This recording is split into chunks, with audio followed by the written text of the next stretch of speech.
Get ready with me while I create the most obnoxiously pink makeup I can possibly create using the products I have at home to become Mechanic Barbie for Halloween. I haven't used this foundation in a while since I've only been using the skin tints, but I felt like a good solid medium coverage base was needed.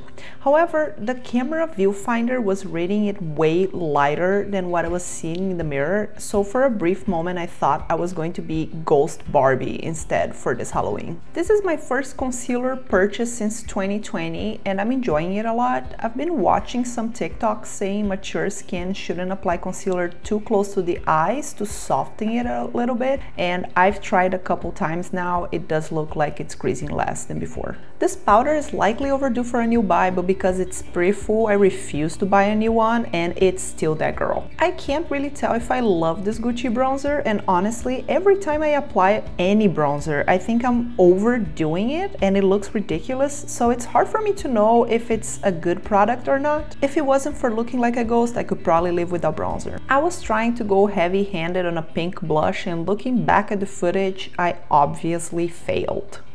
One of my proudest moments all these years has been basically finishing this powder, which is absolutely the GOAT. I love it. My eyebrows have never been the same since I found out this pencil. I have no coordination creating every single hair like some of the pencils out there, so I can definitely appreciate an easy to use moment. This highlighter has a pink tint to it, so it only comes out of the drawer on special occasions. Today was the day to blind people with glitter. The choice of applying on the bridge of my nose was a mistake I just had to live with. There was no softening with that brush. Since my makeup declutter a couple months ago, I've been looking for a reason to reach for bloodlust, and this was the perfect occasion. I started by creating a base with shade Deviant. I have a lot of loose skin on my eyelids, so I have to bring everything way up to even be seen at all. So after that, I used Blood Queen on the outside corners and added some depth with shade Dungeon.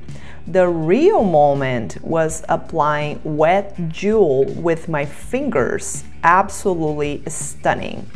I also love to line the bottom of my eyes with eyeshadow instead of using liner because liners dry out my contacts, so I'm using Dungeon as an outside liner as well.